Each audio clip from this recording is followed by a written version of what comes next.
ऋषि विश्वामित्र ने बताया, हे राम, जनक मिथिलापुरी के राजाओं की उपाधि है जो चिरकाल से चली आ रही है। दूसरे दिन राम और लक्ष्मण अपने नित्य कर्मों और संध्योवंदनादि से निवृत्त हुए और प्रणाम करने के उद्देश्य से गुरु विश्वामित्र के पास पहुंचे। वहां उपस्थित आश्रमवासी तपस्वियों से राम और लक्ष्मण को ज्ञात हुआ कि मिथिला में राजा जनक ने धनुष यज्ञ का आयोजन किया है। उस धनुष यज्ञ में देश देशांतर के राजा लोग भाग लेने के लिए आ रहे हैं।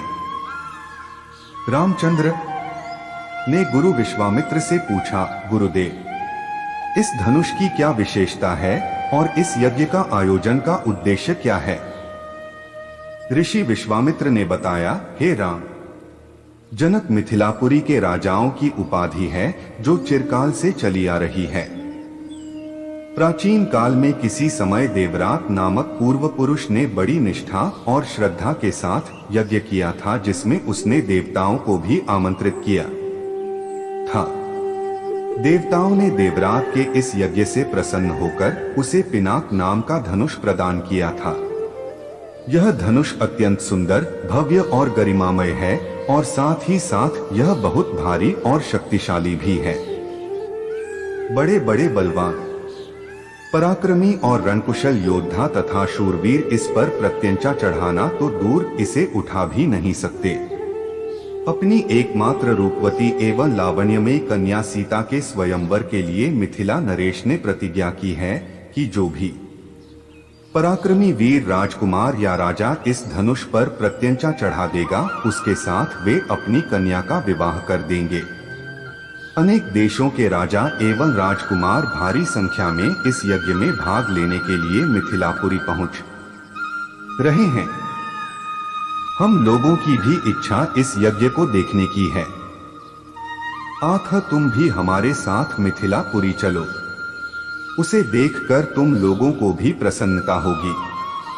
महर्षि का आदेशानुसार राम और लक्ष्मण ने भी विश्वामित्र तथा अन्य ऋषिमुनियों के साथ मिथिलापुरी की ओर प्रस्थान किया।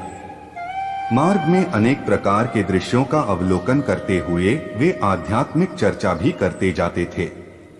इस प्रकार वे सोन नदी के तट पर पहुंचे। विश्वामित्र सहित सभी ऋषि मुनियों एवं राजकुमारों ने सरिता के शीतल जल में स्नान किया। इसके पश्चात संध्या उपासना आदि से निवृत्त होकर धार्मिक कथाओं की चर्चा में व्यस्त हो गए। रात्रि अधिक हो जाने पर गुरु की आज्ञा से सभी ने वहीं रात्रि व्यतीत की।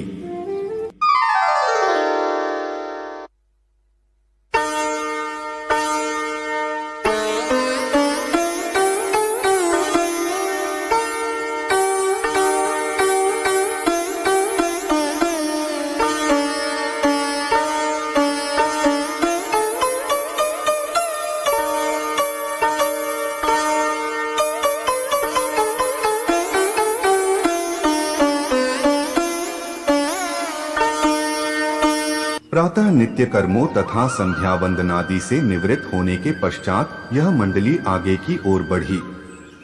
वे परम पावन गंगा नदी के तट पर पहुंचे। उस समय मध्याह्न होने के कारण भगवान भास्कर आकाश के मध्य में पहुंच चुके थे और गंगा का दृश्य अत्यंत मनोरम दिखाई दे रहा था। अटखेलियां करती हुई लहरों में सूर्य के अनेकों प्रतिबिंब दिखाई दे रहे थे। जल में कौतुकमयी मछलियां क्रीड़ा कर रही थीं और नभ में सारस, हंस जैसे पक्षी अपनी मीठी बोली में बोल रहे थे।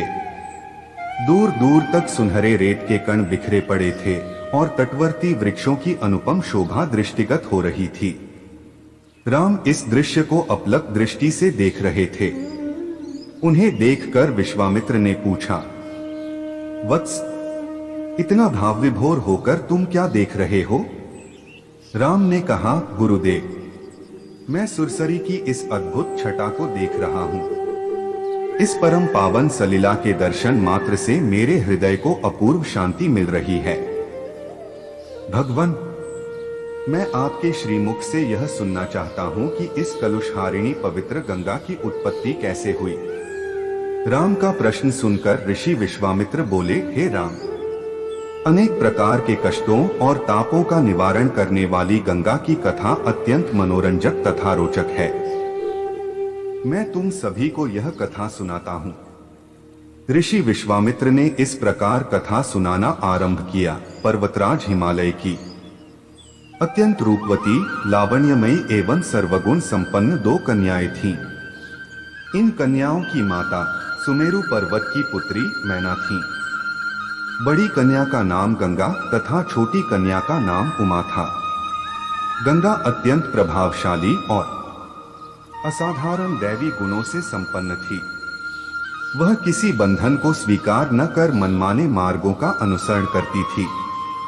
उसकी इस असाधारण प्रतिभा से प्रभावित होकर देवता लोग विश्व के कल्याण की दृष्टि से उसे हिमालय से मांग कर ले गए। पर्वतराज की दूसरी कन्या उमा बड़ी तपस्विनी थी। उसने कठोर एवं असाधारण तपस्या करके शिव जी को वर के रूप में प्राप्त किया। विश्वामित्र के इतना कहने पर राम ने कहा, हे भगवान, जब गंगा को देवता लोग सुरलोक ले गए तो वह पृथ्वी पर कैसे अवतरित हुई और गंगा को त्रिपथका क्यों कहते हैं?